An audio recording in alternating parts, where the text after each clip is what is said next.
The generals noticed that this well-drilled, uniformed group from Minnesota did not run. They held their ground until ordered to retreat. If you look at a map, you know why Abraham Lincoln is treading so heavily on the people of Maryland, and that's because if Maryland falls,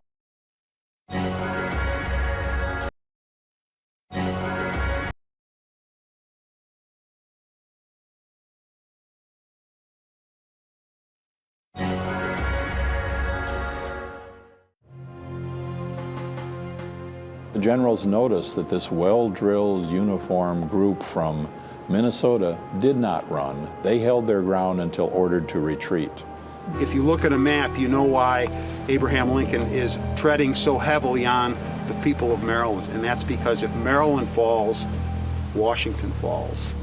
What the 1st Minnesota did at the Battle of Gettysburg, it definitely needed to be commemorated by the people of Minnesota at the 150th anniversary.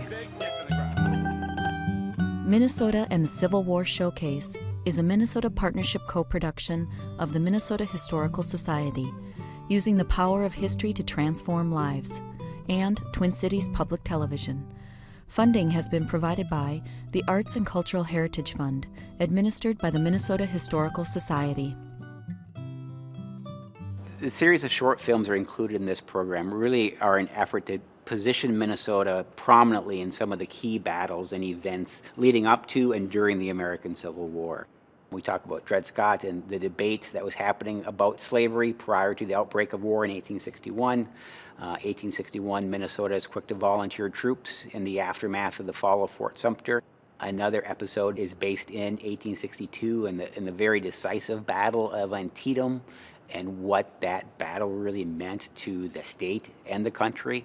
And then wrapping up in 1863 with the Battle of Gettysburg, its aftermath, and certainly Abraham Lincoln's Gettysburg Address in November of 1863. The 1st Minnesota Regiment was part of the 2nd Union Corps, and so it was identified with a cloverleaf shape or a trefoil, and so that was really an insignia that they wore for identification purposes, but really in some ways kind of became a badge of honor of the 1st Minnesota, and there were several regiments that fought in the Civil War, but that 1st Minnesota was part of that 2nd Corps, so it wore this trefoil throughout the American Civil War. This series of short films really does, for the most part, focus on the role of the 1st Minnesota Regiment. There are other collaborative partners that have been very involved in the production of these short films and a lot of the stories that you'll hear. One of the main ones is the Civil War Task Force that was actually commissioned by the governor and works on an ongoing basis to promote Civil War sesquicentennial programs statewide. So they've been a very key partner in all of this, as well as a number of county historical societies, reenactors that you'll be hearing from, and other historians and educators statewide have all had a very important part in bringing together some of the stories that we'll share with you. Fort Snelling was originally constructed to protect the American interest in the upper Mississippi region, primarily to protect the fur trade, which is a major economic engine during that early territorial period. It evolved throughout the 1830s, 40s, and 50s, serving different purposes in maintaining U.S. control in the region. And by statehood, Minnesota's statehood in 1858, the fort was deemed no longer necessary by the U.S. government, so it was closed down. 3 years later, at the start of the Civil War, Minnesota needed a place to muster and train troops, and Fort Snelling was then reopened and used throughout the duration of the Civil War for that purpose. A lot of people don't realize this, but yes, slavery did exist in Minnesota, and Fort Snelling was really the center of the enslaved community during that early era. Because of the Missouri Compromise 1820, the area that would become Minnesota was supposed to be free. But, however, the Army officers are the ones that were primarily using enslaved labor. Also some fur traders and the Indian agent Lawrence Tolliver. So you're finding that the government officials that are there are the ones who are actually breaking the law. And so you have this really strange environment at Fort Snelling where the people in charge of enforcing American laws, the U.S. military, are the actual individuals who are in violation of those laws. During the 1820s and the 1830s, the best estimates that we can come up with could be somewhere between 15 and 30 enslaved people. And how we get that is by looking at the pay records. The U.S. Army was subsidizing officers for help, domestic help that they employed. They could either hire a servant or, in the case of many of the officers at Fort Snelling, they purchased slaves. And so the Army was indirectly subsidizing the existence of slavery in Minnesota. What's interesting is that as the tourists from the South are coming up into what would become Minnesota, even after statehood in 1858, and Minnesota's Constitution banned slavery, you still find enslaved people being brought to Minnesota as the personal servants and slaves of Southern visitors. In some cases, those people take advantage of the Underground Railroad network that existed here and escape to freedom. Other times they didn't. But it's interesting that all the way up into the 1860s, you still see enslaved people living in Minnesota, a place that's Constitution banned it. The black race has, for more than a century, been regarded as beings of an inferior order, and they have no rights which the white man is bound to respect.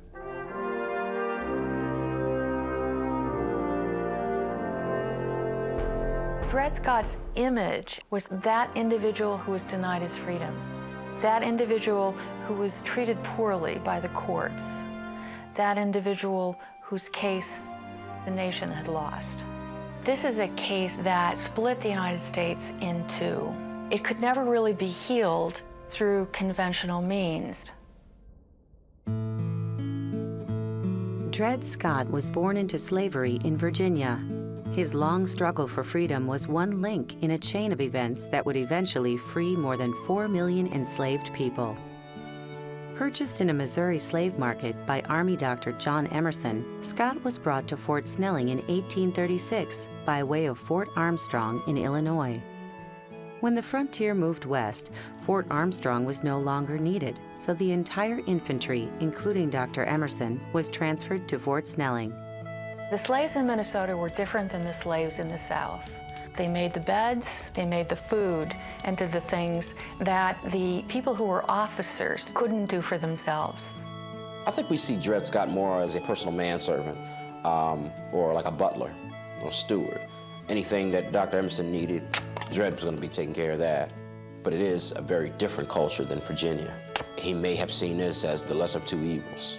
And when he came to Fort Snelling, there was already a young girl slave, Harriet, owned, if she could be owned, in free territory by Major Lawrence Tolliver. Major Tolliver was leaving for the winter, and he wasn't going to take Harriet with him.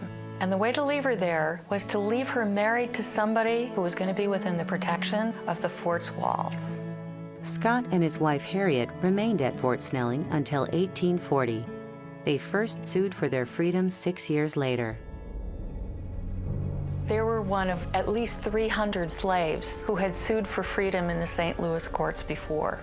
The majority of them won because they, like the Scotts, had lived in free territory. In the midst of dramatic national events, the Missouri State Supreme Court reversed an earlier decision granting Dred and Harriet their freedom. The case came to the United States Supreme Court after 11 years of litigation. 11 years, the Scotts were in limbo.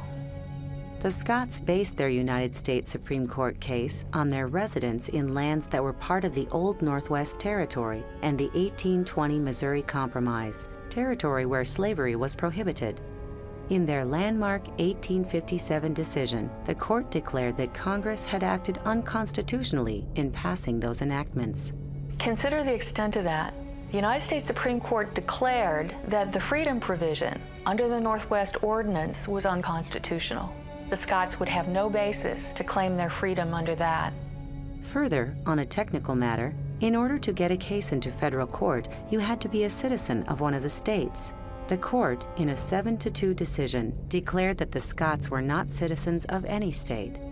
Not only did Dred and Harriet lose, their slavery be maintained, the secondary dimension of this was that no persons of color, free persons of color as well, were deemed to have any rights that white men were deemed to respect. We have watched with increasing anxiety the progress of the opinions of the United States Court on the Dred Scott case, till it has finally reached a conclusion, literally making slaveholding legal throughout all the northern states.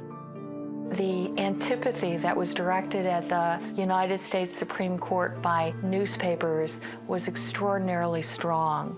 The self-satisfaction that Southern newspapers reported was equally strong. It is one of the most atrocious law opinions that has ever disgraced the history of At a single blow, it shatters and destroys the platform of the Republican Party. 5 of the Supreme Court's 9 silk gowns are worn by slaveholders. The Dred Scott decision will bring the enemies of the South face to face with the Constitution of their country. We can but foresee that this decision will create everywhere a profound sensation.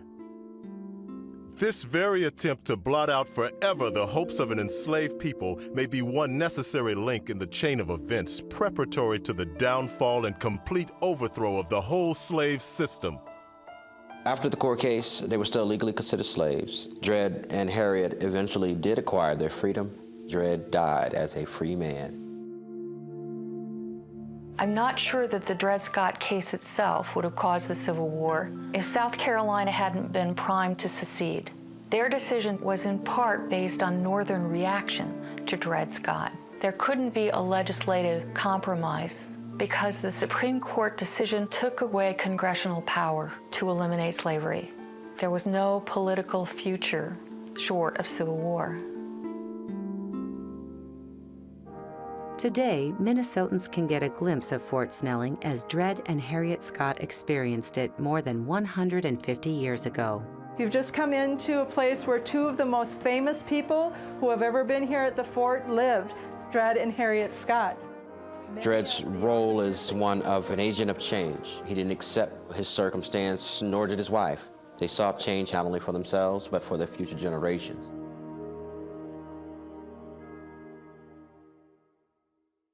The news of Fort Sumter being surrendered would have had to have been carried by messenger on horseback. It would have been sent to Anoka by way of either East River Road, which was then the Territorial Road, or what's now Highway 10. The first person to get the message in Anoka was Willis Gorman. He was there involved in a trial. So he asked for a recess. He stood up, read the telegram, and asked who would be the first man to volunteer to be the first of Ramsey's 1,000 men promised to Lincoln. The first man to put his hand up was a 28-year-old miller, flour mill worker, named Aaron Greenwald. Aaron was an early settler in what was the town of Anoka at the time, and he was married. He married a young Irish immigrant from St. Paul named Anna, and by the time of the Civil War breaking out, they had 2 little boys, William and Lewis. Josiah King was a member of the St. Paul militia unit. And he was the one who, according to legend, was the first to sign up when the call came to them. They had a militia meeting that evening, and when he was the first one to sign up. Legend says he had to jump over several chairs to do so, but he had his name on the list first and was credited with being the first of the St. Paul militia to enlist for the Civil War. The reason Minnesota troops were first and was so critical was because the call got here the day before it was made public. So that call for 1,000 men from Minnesota to put down the rebellion was ahead of anybody else, and it is very clearly defined in historical record that Minnesota was the first one to offer troops, and our troops were the very first to enlist for the Union. Josiah King survived the war, came back to St. Paul, and lived the rest of his life in St. Paul. Aaron Greenwald did not fare so well. He was in Company C, so he was not part of Minnesota's famous charge at Gettysburg on the second day of the fighting. He was on provo duty at the time, behind the lines, not on the line when the charge happened. On the 3rd of July, when the 1st Minnesota, its remnants, were put back on the line, they were put near the focal point of what ended up being Pickett's charge. Aaron received a bullet wound in his head, and the description that was given said it went in his head, in his left temple, and came out in his shoulder. He laid on the battlefield for a full day before he was picked up and brought to a hospital where he died on July 5th. He was buried there at Gettysburg on the field. But his father lived in Pennsylvania. This is where Aaron was from originally, and he was able to take the railroad car from their home in Berks County to Gettysburg, and there reclaim Aaron's body after having been buried for 19 days. And we have a very graphic description of how his body was prepared and then sent back to Berks County, where Aaron was buried in the family churchyard.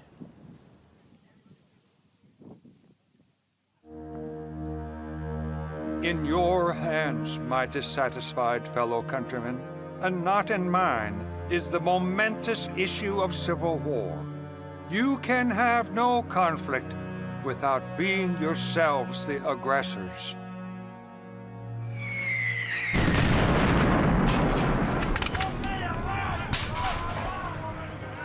After the attack on Sumter, the only consistent attitude of a loyal man was with a rifle at his shoulder, and the only logical argument, a bullet.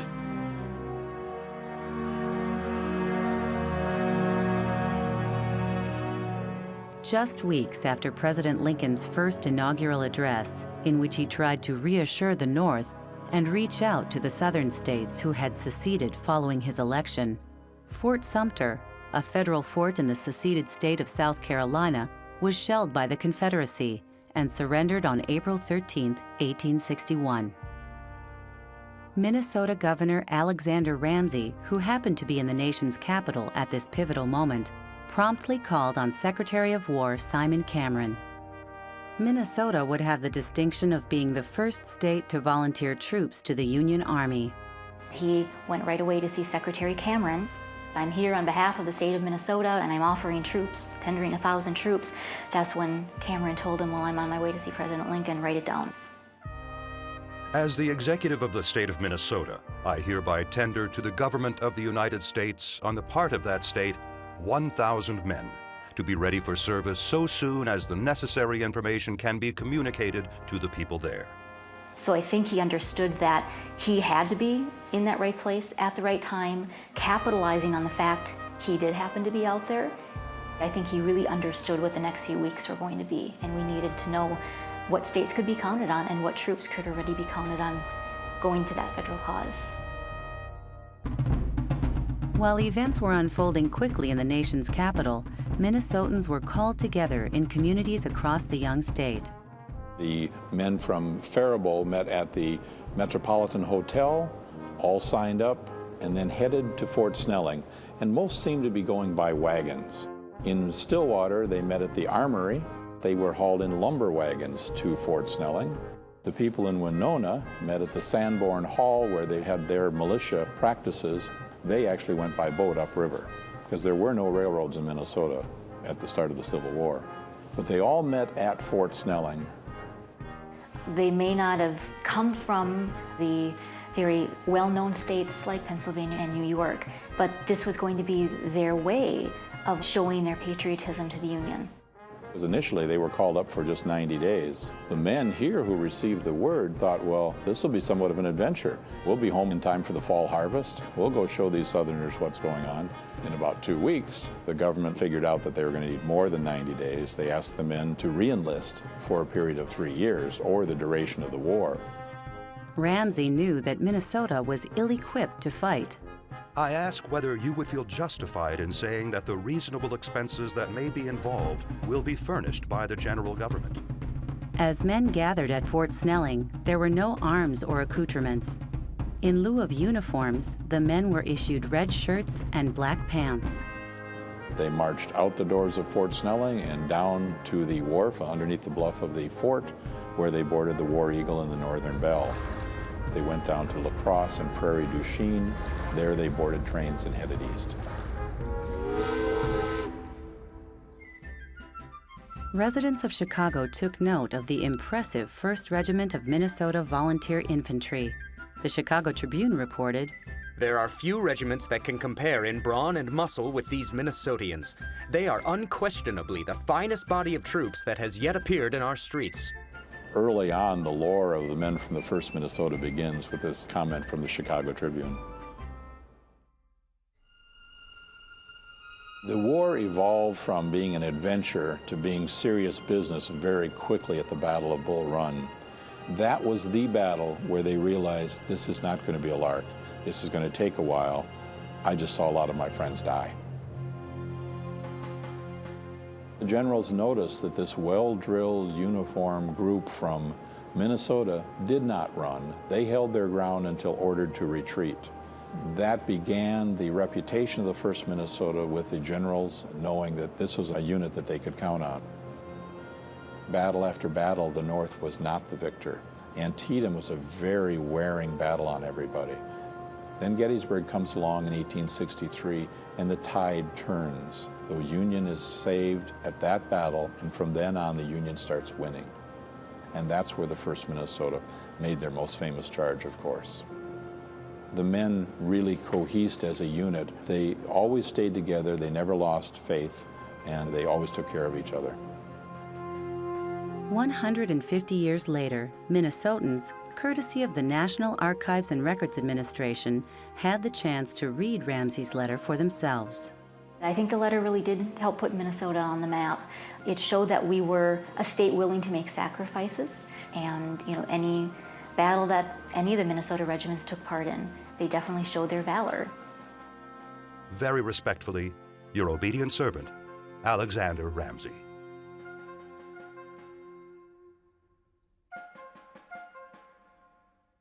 Initially, it truly is a brothers' war. It's a war between two very similar cultures, officered. Both armies are officered by West Point graduates, people who have a common military education, and by politicians who knew each other before the war and had interacted often in the halls of Congress. And so the war is fought with strict limits on the amount of violence, the amount of danger that people are expected to confront.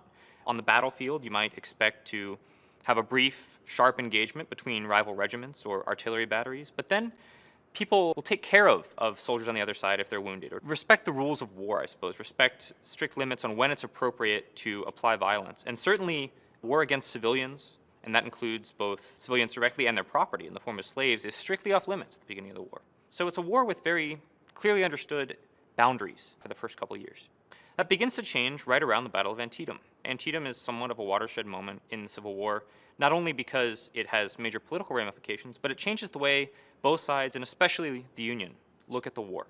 The Lincoln administration begins to realize that trying to defeat the Confederacy solely on the battlefield by gaining victory over its major armies isn't going to be a particularly easy job. And so they begin to take the war to the home front. They begin to go after property. They begin to go after the means of production, both in terms of slave labor and in terms of agriculture, and generally to make the Southern population feel what historians have described as the hard hand of war, to bring the war home to Southern communities. After Antietam, quite a bit changes. In terms of pure military perception and military strategy, the North begins to design campaigns that will penetrate deep into the heart of the South and not only try to bring armies to battle, but also to damage the ability of Southern civilians to raise agricultural crops and produce the technology necessary to actually fight a war. Secondly, Lincoln begins to realize that taking a crack at the Confederacy's vulnerable slave population is going to be a part of his strategy. Perhaps the best-known feature of the Battle of Antietam is that it gives Lincoln grounds to announce the Emancipation Proclamation, in which he promises that if the Southern Confederacy doesn't come back into the Union, all slaves remaining in the Confederacy will henceforth be free. Lincoln's doing that for a couple of reasons. One is to strike a blow directly at the Confederate industrial complex, if you will, keep them from being able to raise enough food, raise enough supplies, produce enough munitions in order to fight this war. The other is to demoralize Southern civilians, make them fearful, make them concerned about a potential uprising of their formerly enslaved population. Other outcomes for the Lincoln administration include a greater awareness of what the war might be about. Initially, the war is perceived as a conflict simply over the position of states relative to the federal government. Now Lincoln is beginning to shift the conversation a little bit, slowly but surely, toward a broader conversation about what freedom might mean and what citizenship ultimately constitutes in the United States, who can be a citizen and what terms citizenship offers to Americans. People saw this war primarily in two major formats. They heard about it personally from loved ones, neighbors. They also learned of it through the popular press, which is primarily a print medium until the Civil War. People begin to see not only print media, but first lithographs and eventually photographs coming to them as real-time depictions, literal depictions of what combat does to people during the Civil War, really for the first time in the United States. And so that changes how people perceive the war. It's no longer simply words. It's now images as well. And that has a huge impact on the home front, on what people think war is. Antietam is photographed by several major photographers on both sides, among them Alexander Gardner, prominent northern photographer. The most famous photographs of Antietam, though, are displayed in the gallery belonging to Matthew Brady, whose New York gallery is sort of a site of public culture in the Civil War years. It's a place where you can go to find out what the latest war looks like, kind of the equivalent of a newsreel or other mass media technology of the 20th century for the 19th, for the Civil War. So Gardner and Brady are the ways in which the public is going to see some of the war's photographs, especially for the Battle of Antietam, firsthand. People begin to see that combat is quite deadly, which seems like a basic assumption to us, but we live in a photographic age. We live in an image-based age. People in the Civil War were just entering that period, and so when they begin to see that, they begin to push for a harder war to bring about a more swift conclusion. All right, they also begin to push for a more punitive war. Instead of seeing the South as their brothers, Northern politicians and generals begin to see the South as an enemy, as someone who's done quite severe carnage to the young men of Northern society. And so there's a push for a war that's going to bring about lasting results. That's going to mean not only the destruction of slavery, but also the destruction of the Southern way of life. At our coming, we had found an old-fashioned country neighborhood, the people living in peace. We left it with homes, fields, and forests marred, shattered, devastated, and ruined.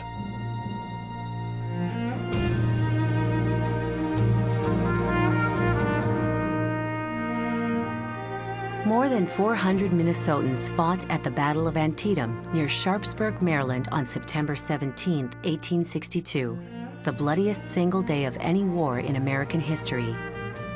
Today, thousands of visitors annually retrace the steps of Civil War soldiers. Antietam National Battlefield is one of the most pristine battlefields in the National Park Service inventory. You can go out and behold the battlefield and see it the way it looked 150 years ago.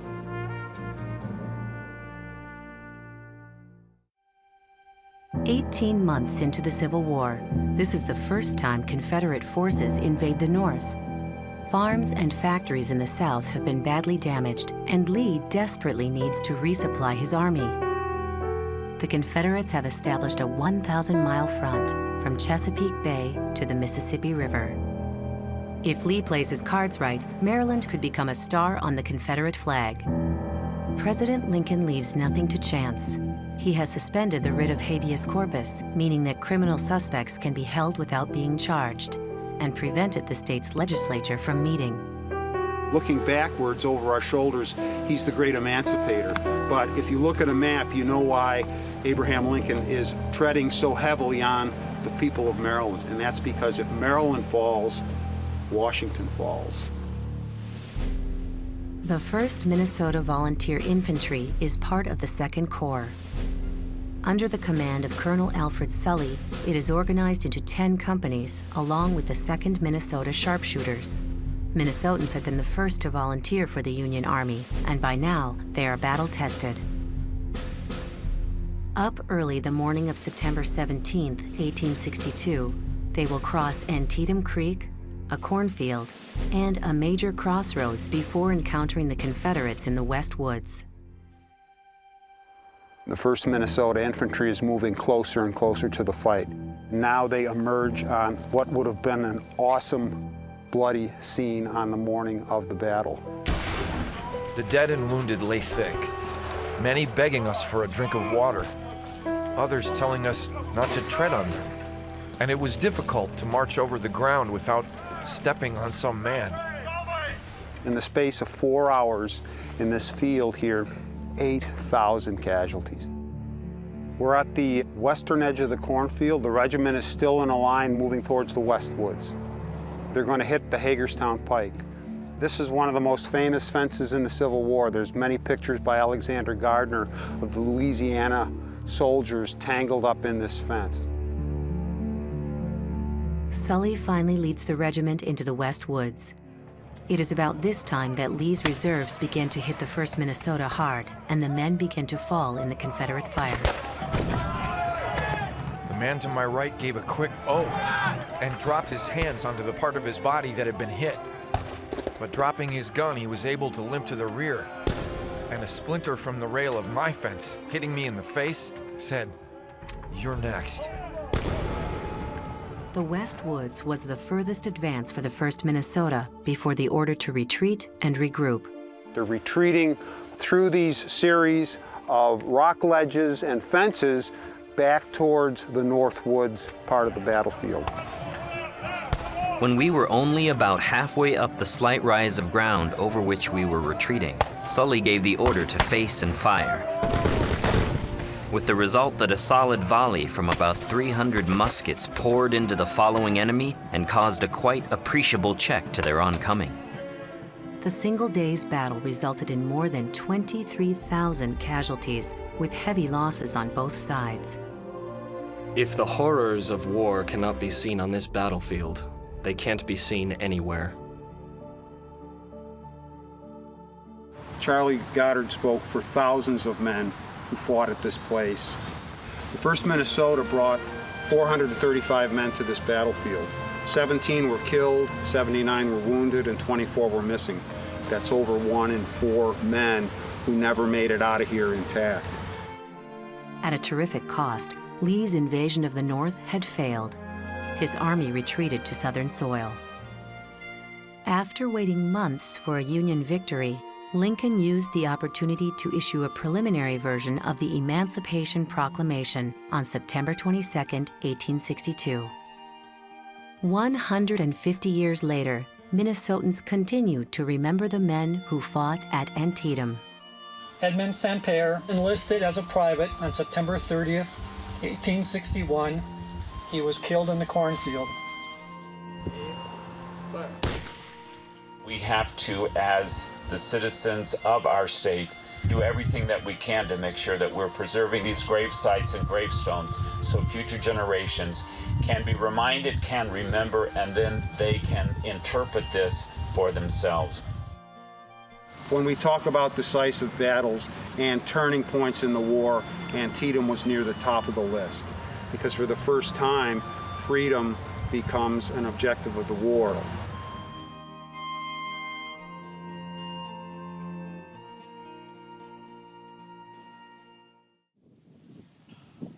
It's a great learning experience at Gettysburg because of the terrain, the park system, what they've done, what they preserved. And so it's really telling when we take young officers, senior officers there and talk about maneuver, defensive positions, and how to use the terrain that you have. So I think those lessons come out very strongly. It's always good to stand on the ground that our forefathers fought on and understand the terrain and avenues of approach and masking yourselves and sending out recons. And that was really, you know, Lee was blinded because his cavalry was not there with him to find the Union Army. You know, had that happened, if he saw the size of the Union forces, how many reinforcements were coming, he may have not decided to stake basically the Civil War battle on Gettysburg. He maybe would have tried to maneuver somewhere else for better terrain to fight on, but he was at a disadvantage because of the high ground that we had on Cemetery Ridge, Little Round Top, Big Round Top, and where he had to come across open fields. We were in defensive positions, he was not, and so you always try to attack 3 times as many as what the defender has. He did not have that. My history goes back to commanding the 135 Regiment, which traces its history directly back to the 1st Minnesota. In fact, our unit crest that we use, our regimental crest, has "to the last man," the exact words that William Colville spoke to General Hancock. And so I had been to Gettysburg probably 12, 18 times in the past. It's always fascinating. It's a great battlefield. And so to go out there and spend those 3 days on that ground 150 years later to commemorate Minnesotans, you know, we had 11 regiments, and this happened to be the one that probably the most famous that people talk about the most is the 1st Minnesota. And to be there and to have the connection that we have with the military was certainly an honor to do that. I happened to be able to arrange with the Adjutant General from the state of Alabama, Major General Perry Smith, to be there to represent those forces from Alabama to commemorate their service also and their sacrifices. And so that was sort of a highlight for me, is to have that engagement again about the same time, the evening of July 2nd, 150 years later, with those that we opposed 150 years ago, to be there to commemorate that. It was sort of a strange feeling on that same ground as to how far our nation has come and to heal. I sense he had the same feeling about commemorating the soldiers from Alabama that fought and died during that short period of time. My God, is this all the men we have? What regiment is this? 1st Minnesota, General. Colonel, charge and take those colors. Attention, 1st Minnesota. Right shoulder shift arms. Forward double quick. March!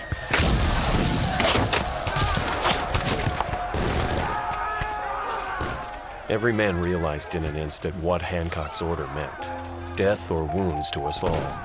The sacrifice of the regiment to gain a few minutes' time and save the position, and probably the battlefield.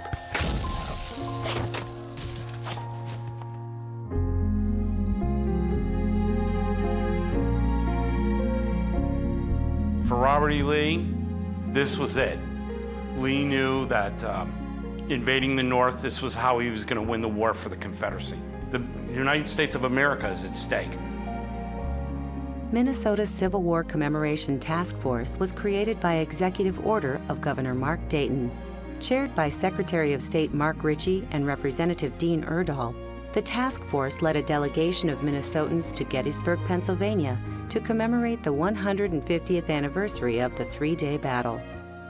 In July 2013, this Minnesota contingent of elected officials, authors, educators, artists, history buffs, and students toured the battlefield and retraced the steps of the 1st Regiment of Minnesota Volunteer Infantry.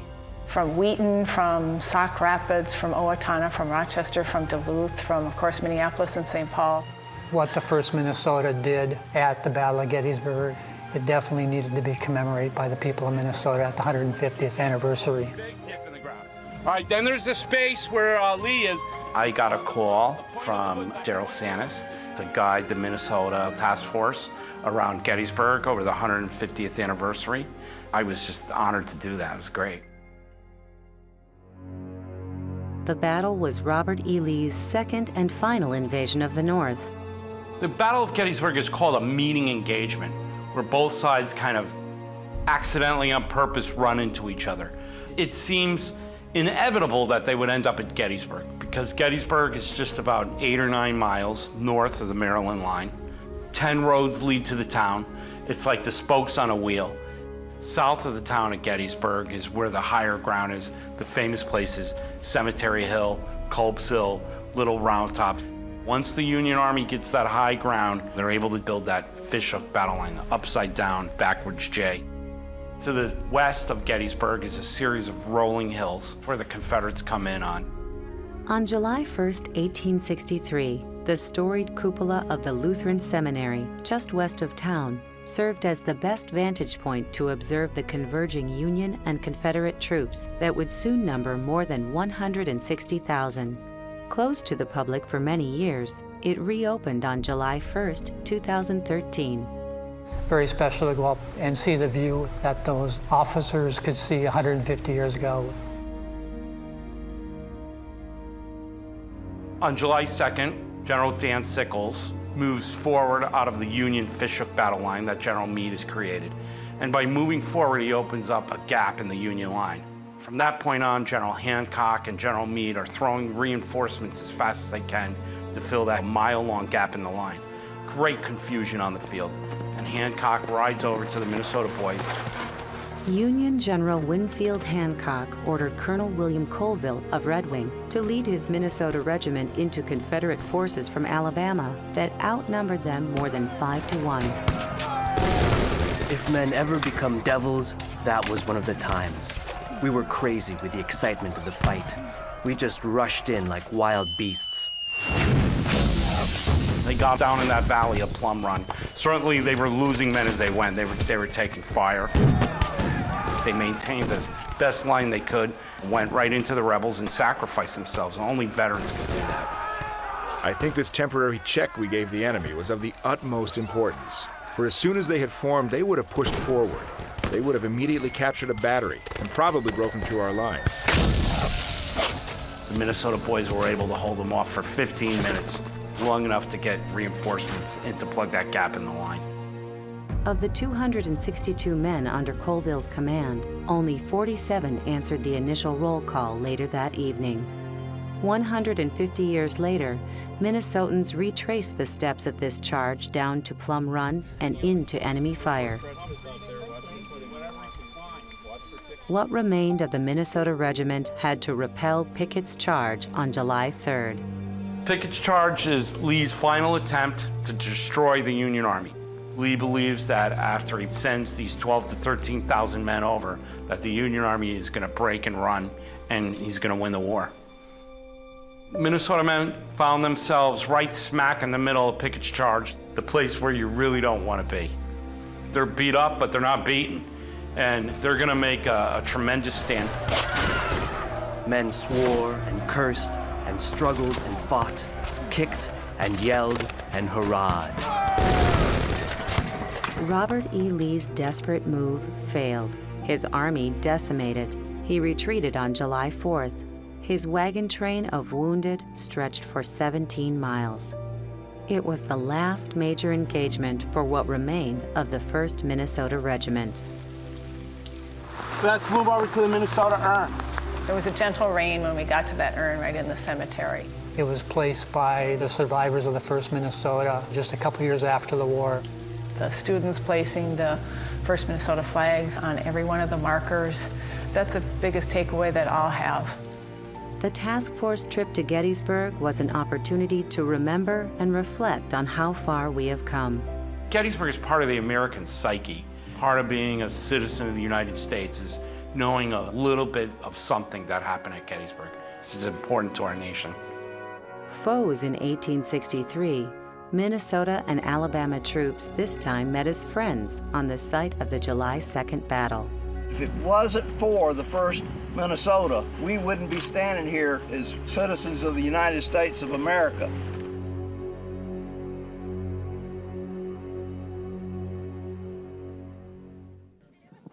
I think people understand the Battle of Gettysburg in a general sense, but I think reenactors make history come alive when you have passionate people who really know the background of this part of history. They have the costuming, they speak the lingo, they have the props, they have the stuff.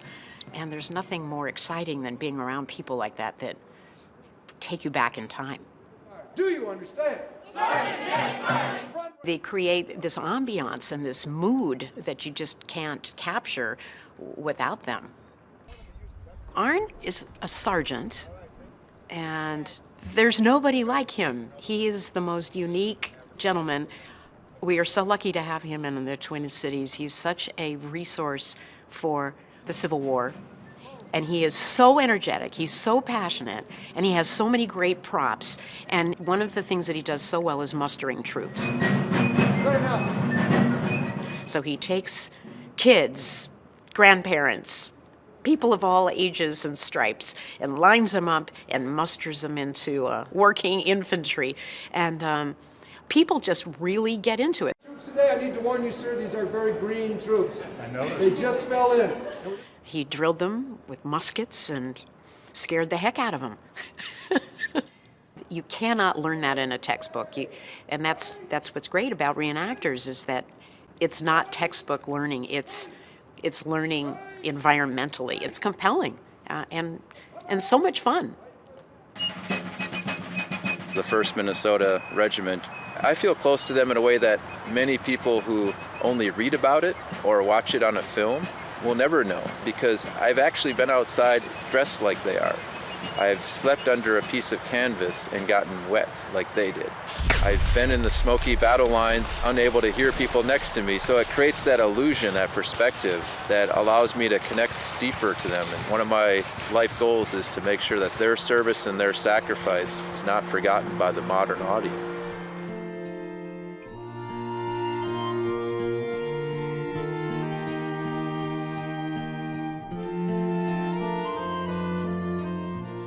We took a family trip to Pennsylvania for the 125th anniversary of Gettysburg. It just so happened some of the Union soldiers there were members of the 1st Minnesota Regiment, the reenactors, who I would join later. The 1st Regiment of Minnesota Volunteer Infantry is a premier American Civil War reenacting unit. Organized in 1973 to perpetuate the legacy of the unit, members continue to meet monthly at Fort Snelling.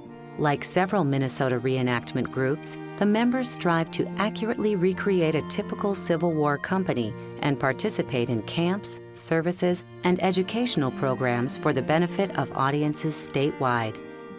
That was a regiment that had a high reputation, and the recreated regiment that exists today also seeks to maintain that reputation. Generally speaking, we're fairly close. There are different personalities in the group, as you would have expected in the original 1st Minnesota, and that in some ways makes it very realistic for us because we have a mixture of guys in our unit who some are veterans like myself, but many are not. You know, they are in the 1st Minnesota, and this is their sort of military commitment as a person in this country. You know, they bring to life the past. So in 2013, which is the 150th anniversary of the year of 1863, there's many highlights. When you march into Lakewood Cemetery, one of the grand stages around the Twin Cities for Memorial Day, and you're dressed in your uniform and you have your flags flying and your fife and drum music, it creates quite a spectacle. And you're standing there in the largest burial ground of Civil War soldiers in Minnesota. We took a big trip, a few of us, down to Chickamauga in Georgia, and it was a battle that the 2nd Regiment of Minnesota Volunteer Infantry and the 2nd Minnesota Light Artillery Battery fought at. And so we went highlighting that our regiment portrays the 1st Minnesota, but we're equally dedicated to bringing to life and honoring the memory of other Minnesotans who fought in the war. On the eve of the 150th anniversary of the Battle of Gettysburg, the group traveled to Pennsylvania to honor the service and sacrifice of Minnesotans at this decisive battle. After their July 2nd charge, only 47 men remained. Their 82% casualty rate was the highest percentage loss in one day of any federal unit during the Civil War. We probably had the largest state delegation there during the anniversary date, so we know how to do it right.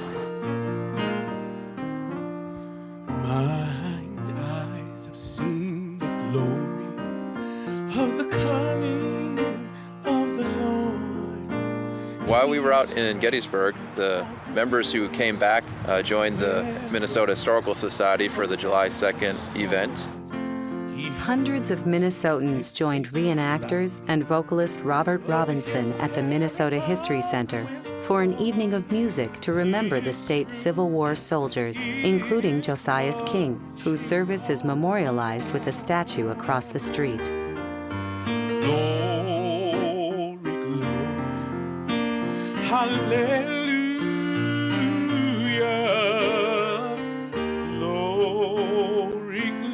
We're in a visual age. People like to watch movies, they like to watch TV. When we dress up in the uniforms, it's almost like theater.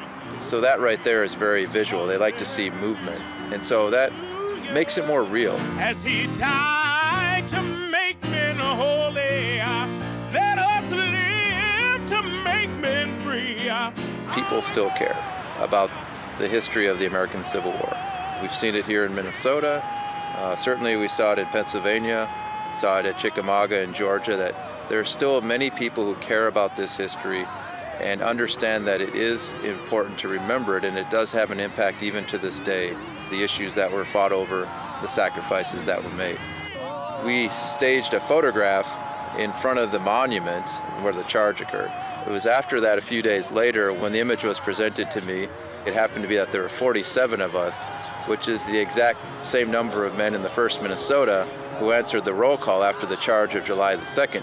And so it's kind of a special connection there that we and they had the same number at the same point, basically, that many years later.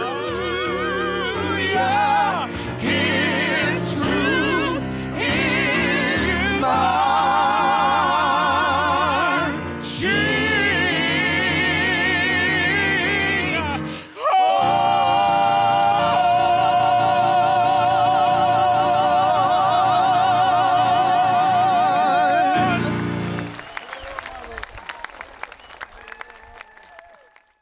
I was asked to document the 150th anniversary of the Civil War, different events that the task force was going to be involved in, and they wanted a photographer that loves history, knows a little bit about history, and is a Minnesotan.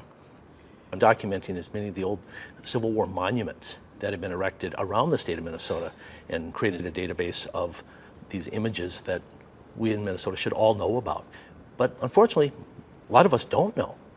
I love the ones in the community parks in the small towns. For example, Bemidji.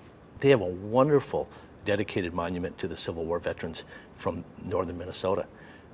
One right over in White Bear Lake, right in this residential street there along the north side of the lake. Wonderful monument there. Courthouse monuments, like such as Red Wing, great monuments there. That opportunity to go to Wazioja, for example, probably the biggest reenactment event in Minnesota. I'm venturing to guess it was. A 2-day event, and to see the people and families introducing kids to the Civil War, into this chapter in our history, it was really amazing to see. I totally enjoyed it. I spent 2 full days, walked all over that whole event, and it was great. And they are well organized down there. They had the battle reenactments, but there was so much more than that. It was life in a Civil War camp is really what I appreciated the most about that. Going around and watching the people that were the reenactors, but living the life of a Civil War soldier, medical folks, even families in the Civil War. Wives would follow their husbands and live in the encampments, and that was really neat to see. But it was really fun to also watch the public come down and watch these things and immerse themselves into our history in a way that sometimes when we read a book or we go to a museum, we're just observing, but they're actually doing more than observing. They're walking the steps with the folks, and it was really neat to see. I had the opportunity to be out at Gettysburg over the 4th of July and to see the people, the hundreds, the thousands of people that came out for that commemoration tells me that Americans have not forgotten what happened out there. We were standing at the cemetery in Gettysburg, and it started to rain, and we were all there rededicating the Minnesota monument, the urn there. And if it didn't tug on your heart, then you're not alive. You don't have a pulse. I mean, it was the drizzle and the rain, and the umbrellas were out, and we stood there, and it was a very poignant moment for me, and I think for all of us that were there. Everyone in Minnesota should go to a Civil War event and remember the dedication that the boys from our state gave for what we have today. The next generation is the next generation that needs to know about our history, and mom and dads and grandma and grandpas are bringing their kids to experience that history, and I think that's incredibly important. The address that Lincoln gave that November day talked about those ideals, and I'm hopeful that we haven't forgotten about them. It made a difference in American history, and it was probably the one address that will never be forgotten in the history of America. Dear President Lincoln, 150 years ago, you were asked to give a simple speech to honor the fallen of the Union. 77 years ago, our fathers brought forth on this continent a new nation, conceived in liberty, and dedicated to the proposition that all men are created equal. You did more, amplifying your speech and changing America's view of the Civil War. Now we are engaged in a great civil war, testing whether that nation, or any nation so conceived and so dedicated, can long endure.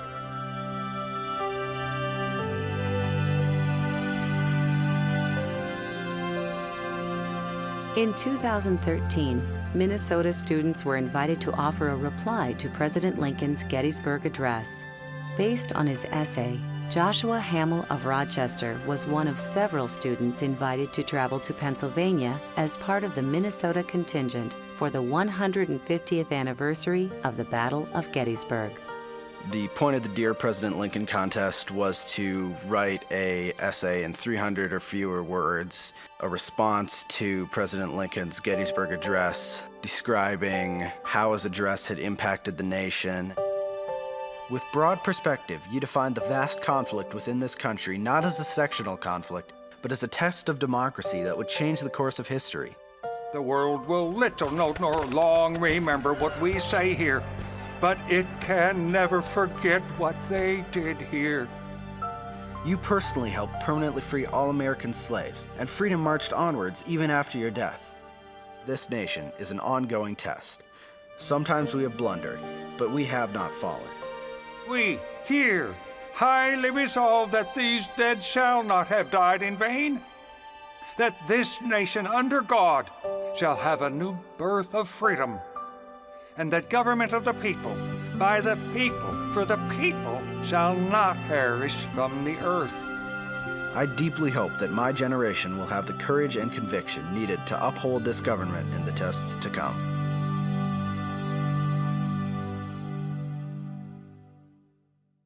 There's certainly other stories where Minnesota was very involved. The Battle of Vicksburg is one example, and there's certainly others as well. And so we want to tell some of those stories in this second program. Stories based upon other places where Minnesotans served, then also some stories about here on the home front.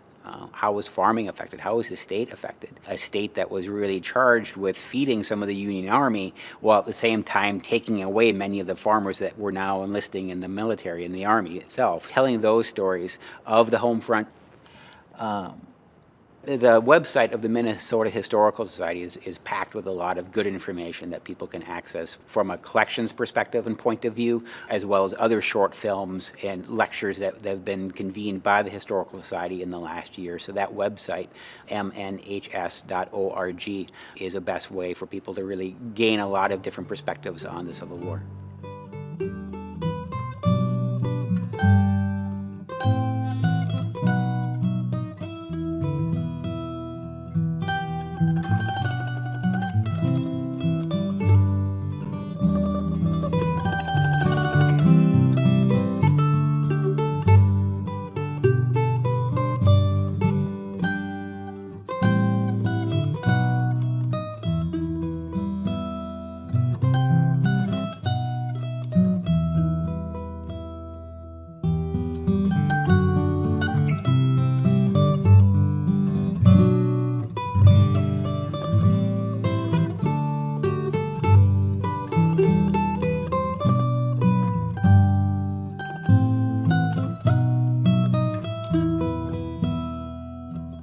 Minnesota and the Civil War Showcase is a Minnesota Partnership co-production of the Minnesota Historical Society, using the power of history to transform lives, and Twin Cities Public Television. Funding has been provided by the Arts and Cultural Heritage Fund,